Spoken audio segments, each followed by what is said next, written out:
It's 4 p.m. in Harare, Zimbabwe's capital. Welcome to ZTN News Blitz, our top stories.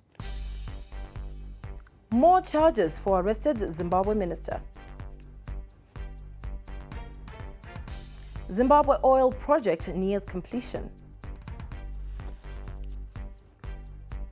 Dutch university introduces students to the reality of death. And in sport, Zimbabwe Warriors match against Botswana moved to Harare. Now, the Zimbabwe Anti-Corruption Commission has laid 4 more charges on Presidential Affairs Minister Joram Gumbo. Gumbo, who was arrested yesterday on graft charges and now faces 8 counts of criminal abuse of office. He was set to appear in court earlier today for initial remand, but was called back to the ZAC offices before the court case could commence. ZAC Commissioner Frank Muchengwa told ZTN that the commission was still interviewing more witnesses. Gumbo is expected to appear in court tomorrow morning. Now, Zimbabwe's oil project is one step closer to commencement following completion of the environmental impact assessment on the prospect. Invictus Energy Limited, the company set to explore the resource, said the report was expected this month.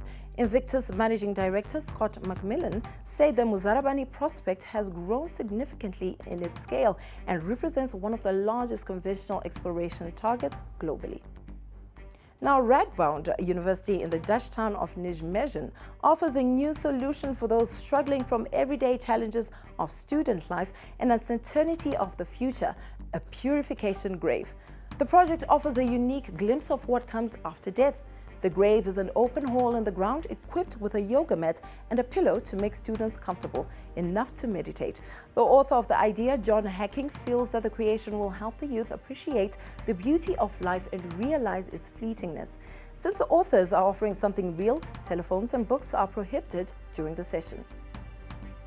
Breast Cancer Awareness Month has come and gone. Much of the conversation has dwelt on women, neglecting a seemingly small percentage of men who are diagnosed with breast cancer every year. ZTN caught up with a Harare man, Itai Bopoto, who was diagnosed with the disease in 2017 and is still undergoing treatment. He shared his experience and advice with other men. Occasionally, they must examine their breasts. Mine was the right one. I don't know whether it's on the left or but it's occasionally, you examine it. You can just feel with your hand. Like mine was so, I could hardly feel it. So they should feel. And once they've got a lump around the breast, I would advise them not to assume it's a boil.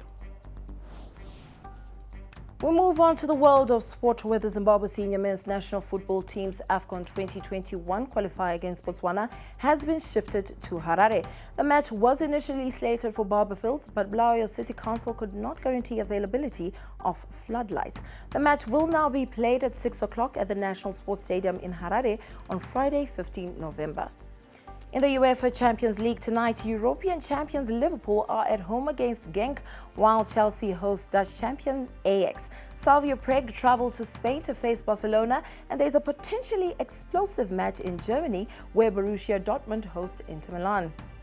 Now, in news just received, Zimbabwe civil servant representatives say a demonstration to push for higher salaries is likely to go ahead tomorrow after talks with the government earlier today were deadlocked. Now, Apex Council Secretary David Zatsungwa said government was yet to accede to their demands. Public Service Minister Dr. Sekai Nzenza was unreachable for comment. ZTN will bring you more on that story as the details unfold. And that's what we had on ZTN News Blitz. Join us tomorrow at 10 a.m. Thank you for watching.